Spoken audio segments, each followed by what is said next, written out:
Salut à tous et bienvenue sur AZ237. Le maquillage est devenu la norme dans notre société. Des femmes du monde entier rehaussent leur beauté avec une touche de rouge à lèvres, de mascara, de fard à paupières, de fond de teint et d'autres produits de maquillage. Une fois la journée terminée, elles se démaquillent et laissent respirer leur peau pendant la nuit. Cependant, l'une d'elles ne se démaquillait jamais. Pas même avant d'aller se coucher. Elle dormait avec le même maquillage qu'elle portait pendant la journée. Ces étranges habitudes avaient toujours intrigué sa fille. Après avoir demandé à sa mère à plusieurs reprises pourquoi elle ne se démaquillait jamais sans avoir obtenu de réponse, elle décida de fouiller dans son passé. Ce qu'elle découvrit à propos de sa mère la choqua profondément. Regardons son histoire. Mais avant de commencer, j'aimerais vous rappeler qu'après avoir regardé cette vidéo, vous pouvez faire un tour sur notre chaîne pour découvrir de nombreuses histoires à la fois incroyables, intéressantes et émouvantes. Et n'oubliez pas de vous abonner à la chaîne et d'activer la cloche de notification si vous êtes nouveau parmi nous. Gail Lukaszik avait toujours admiré sa mère, Alvera Rita. C'était une femme incroyablement belle. Elle avait rencontré le père de Gail, Harold, pendant la Seconde Guerre mondiale. Et elle était tombée amoureuse de son sens de l'humour et de sa personnalité joyeuse. C'est ainsi que le couple demeura ensemble. Lorsqu'ils s'étaient rencontrés, Harold servait dans le Pacifique. Il y eut une connexion instantanée entre les deux. Ils surent qu'ils voulaient passer le reste de leur vie ensemble. Harold ignorait à l'époque qu'il commettait une grave erreur, car il pensait tout savoir sur la femme qu'il aimait. Mais il s'avérait qu'elle cachait un sombre secret à tout le monde, y compris à sa famille. En 1944, après la Seconde Guerre mondiale, le couple se maria et s'installa dans un quartier ouvrier de Parme, dans l'État de l'Ohio. 2 ans plus tard, Alvera donna naissance à leur fille Gail. Elle eut une enfance apparemment normale. Elle fut élevée par 2 parents aimants qui passaient beaucoup de temps avec elle. Cependant, parfois, Gail était intriguée par le comportement étrange de sa mère. En grandissant, elle remarqua des choses inexplicables que sa mère faisait régulièrement. Elle essaya de lui demander à plusieurs reprises pourquoi elle se comportait de la sorte, mais sa mère lui donnait jamais de réponse claire. Il y avait une chose qui dérangeait particulièrement Gail à propos de sa mère. Elle était très méticuleuse dans son maquillage. Elle portait un fond de teint léger au lit tous les soirs. Au départ, Gail trouvait cela curieux. Elle lui demanda pourquoi elle se maquillait toujours, même pendant la nuit. Et sa mère répondit « Eh bien Gail, on ne sait jamais quand on va tomber malade. Et si au milieu de la nuit l'ambulance venait ?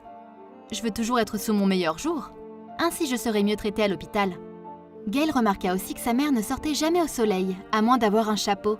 De plus, elle se couvrait toujours les mains avec des gants, quelle que soit la période de l'année. Elle n'aimait pas être au soleil et l'évitait à tout prix. Mais ce qui intrigua le plus Gail, c'était la façon dont sa mère parlait de sa propre famille.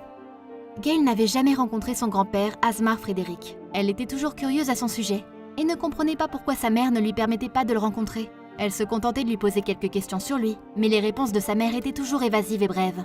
Lorsque Gail demandait à sa mère quand son grand-père était né, elle disait toujours « Oh, je ne sais pas » ou « Je ne me souviens pas ».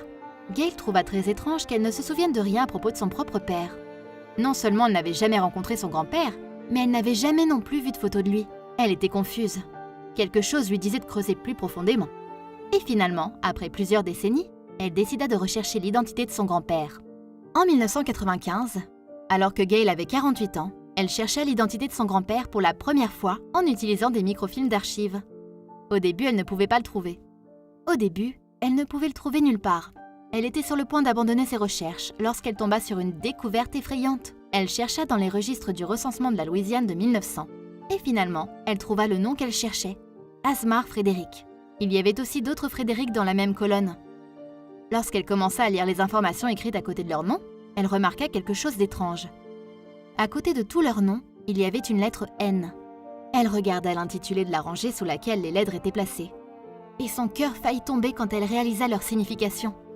L'intitulé de la rangée était couleur de la race. Elle était confuse, car elle ne pouvait pas comprendre ce que signifiait la lettre N. Ensuite, elle vérifia. La lettre N signifiait noir. Elle voulut confronter sa mère, mais d'abord, elle contacta l'État de Louisiane. Elle prétendit être sa mère au téléphone et dit qu'elle avait perdu son certificat de naissance, et en demanda un autre exemplaire. Peu de temps après l'appel téléphonique, elle reçut le document. Elle n'en croyait pas ses yeux lorsqu'elle lut les informations sur le certificat. Pendant qu'elle lisait le certificat de naissance de sa mère, elle remarqua les lettres COL inscrites sous une section.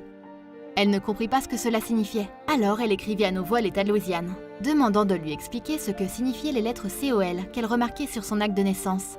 Peu de temps après, elle reçut une lettre officielle de l'État. Elle haleta en lisant le premier paragraphe. C'est une abréviation qui signifie coloré, désignant les personnes de couleur. Gail était sans voix. Elle ne savait pas si sa mère était au courant. Elle pensa d'abord que c'était une erreur. Mais au fil du temps, elle commença à avoir de plus en plus de doutes sur le passé de sa mère. Pendant les 2 années suivantes, elle ne pouvait s'empêcher de penser à sa découverte. Des millions de questions lui traversaient l'esprit. Sa mère était-elle au courant des informations qu'elle voyait sur son certificat de naissance? Cachait-elle quelque chose? Pourquoi n'avait-elle rien dit? Un jour, elle décida de confronter sa mère à ce sujet. Après 2 ans, elle eut finalement le courage de demander à sa mère son certificat de naissance.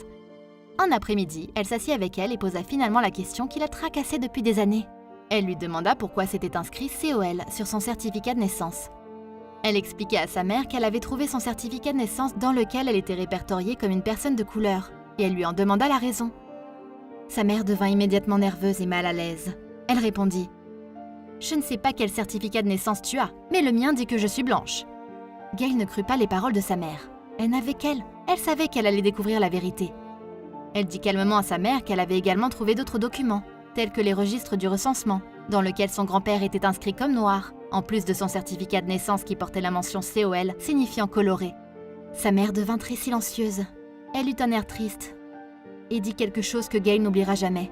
« Tu dois me promettre que tu ne le diras à personne, jusqu'à ma mort. » Après une courte pause, la femme ajouta « Sinon, comment vais-je garder la tête haute devant mes amis s'ils savent ?» Gail était à court de mots. Elle découvrait la déchirante vérité sur le mystérieux passé de sa mère. Soudain, tout avait un sens. Son étrange habitude de maquillage, sa peur du soleil et son besoin constant de porter un chapeau et des gants à l'extérieur. Sa mère s'était faite passer pour une blanche toute sa vie. Pourquoi prétendait-elle être une autre race? Elle avait l'air blanche sur ses photos et dans la vraie vie. Cependant, son certificat de naissance indiquait clairement qu'elle était noire. En fin de compte, sa transition vers la peau blanche commença quand elle rencontra le père de Gail. Il était blanc. Il n'était pas au courant du fait que Rita Alvera était une femme noire. Lorsqu'elle accepta de se marier avec Harold, Alvera décida de cacher le secret et déménagea dans l'Ohio avec son mari. À partir de ce moment, elle commença à se faire passer pour une femme blanche. Gail fut choquée. Elle avait l'impression de ne plus savoir qui elle était et dans quel genre de famille elle était née. Sa mère lui dévoila également que son grand-père était afro-américain et que sa grand-mère était métisse. Elle lui relata qu'elle avait dû s'éloigner de ses parents pour commencer sa nouvelle vie de femme blanche. Qu'est-ce qui l'avait fait changer de race? Le père de Gail était un homme blanc typique de sa génération. Ses opinions sur la vie différaient considérablement de celles de sa femme. Gail entendait souvent ses parents se disputer à cause de quelques remarques inacceptables que son père avait faites. En regardant la télévision, il jetait souvent des insultes raciales. Alvera Rita savait que son mari ne l'accepterait jamais s'il savait qu'elle était noire. Alors elle prit sa décision. Après avoir terminé son histoire, elle demanda une faveur à Gail. Celle de garder son secret jusqu'à sa mort. Gail garda le secret de sa mère pendant 17 ans. Elle ne parla jamais à personne du passé de sa mère. Elle essaya d'interroger sa mère sur son passé à plusieurs reprises, après avoir appris son secret. Cependant, elle changeait immédiatement de sujet et l'interrogeait sur sa vie à elle. Elle refusait d'en parler à nouveau, alors Gail réalisa une chose importante de l'histoire de sa mère. « Je sais que ma mère voulait une vie meilleure pour elle-même, et le meilleur moyen d'y parvenir selon elle était de se faire passer pour une blanche. Elle avait ainsi eu plus de possibilités d'emploi, et même dans la société en général. Pour ce faire, elle devait tourner le dos à sa race, à son héritage, et laisser sa famille derrière elle. C'était un grand sacrifice. Elle ne pourrait jamais vivre son vrai moi authentique, déclara Gail en 2017 après le décès de sa mère. Gail Lukasik publia son histoire dans le livre White Like Her, My Family Story of Race and Racial Passing. Dans son livre, Gail révéla sa lutte avec la décision de sa mère, comment Alvera Rita cacha son secret à toute sa famille et que celle-ci avait dû payer pour avoir la chance d'être heureuse. Quelle est votre opinion au sujet de cette histoire? Dites-le nous dans les commentaires. Si vous avez aimé cette vidéo, alors cliquez sur le bouton j'aime et partagez-la autour de vous. À très bientôt sur AZ237.